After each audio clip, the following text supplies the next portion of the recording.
Have you ever noticed how some adults carry a quiet tension inside them, even when nothing is visibly wrong? They hesitate before speaking, replay conversations in their head, and constantly question whether they did something wrong.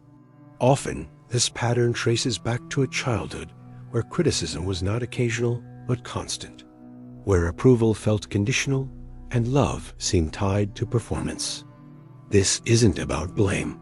It's about understanding what happens to the mind when being corrected becomes the dominant emotional language.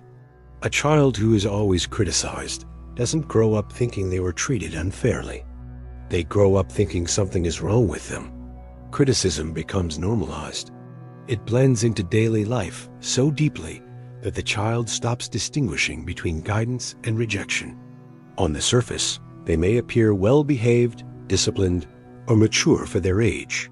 But internally, they are learning a dangerous lesson, that acceptance is earned only by avoiding mistakes. Over time, this belief quietly reshapes how they see themselves and the world around them.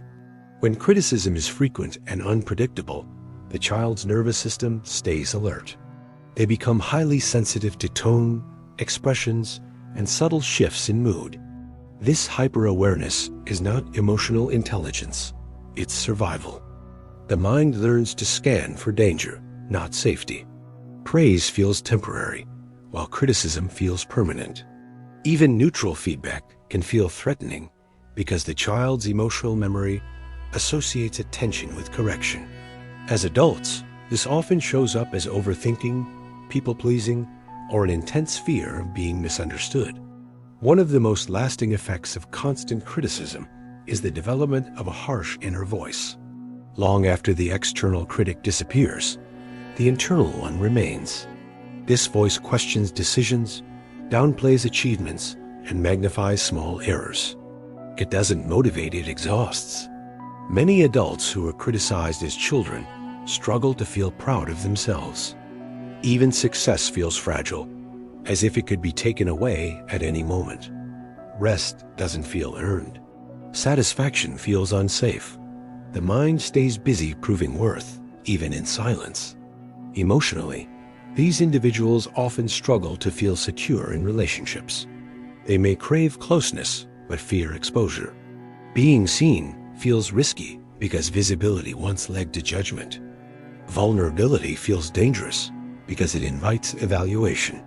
As a result, they may hide emotions, downplay needs, or keep conversations shallow. Not because they lack depth, but because depth once came with consequences. This creates a subtle loneliness, being surrounded by people, yet feeling emotionally unseen. There is also a strong connection between childhood criticism and perfectionism. Perfectionism isn't about high standards, it's about avoiding shame. It's the belief that mistakes equal rejection.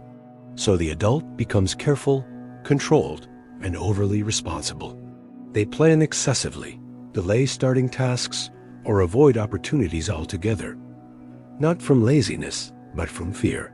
Fear that effort will be met with disappointment, not encouragement. Fear that trying and failing will confirm their deepest doubt, that they were never enough. What makes this pattern difficult to recognize is how socially rewarded it can be. These individuals are often seen as reliable, thoughtful, and self-aware. They may be praised for their discipline or maturity, but beneath that image is emotional fatigue, a constant self-monitoring that leaves little space for spontaneity or joy. They are rarely at ease, even during moments meant for rest. Their mind remains in evaluation mode, replaying, correcting, adjusting. It's important to understand that this is not weakness, it's adaptation. The child learned to survive by becoming vigilant, careful, and self-correcting. Those traits once served a purpose, but when carried into adulthood without awareness, they can limit emotional freedom. Growth begins not by silencing the inner critic, but by recognizing where it came from, by understanding that criticism shaped behavior, not identity. That being corrected constantly does not define worth. This is why calm, narrative-driven conversations matter. Not loud advice, not flashy visuals, just quiet reflection that allows patterns to surface naturally. When ideas are presented gently, without pressure, the mind feels safe enough to listen. That's how real understanding forms, not through force, but through clarity. When you see the pattern, you stop fighting yourself. And that shift alone can feel like relief. Over time, awareness creates choice. You begin to notice when your inner voice echoes old criticism rather than present reality. You pause before assuming judgment. You soften expectations, not because you're lowering standards, but because you're no longer using self-punishment as motivation. Emotional safety becomes possible when performance is no longer tied to worth.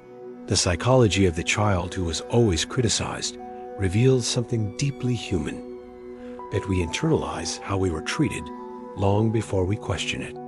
But patterns learned in survival can be unlearned in safety, slowly, quietly, without force.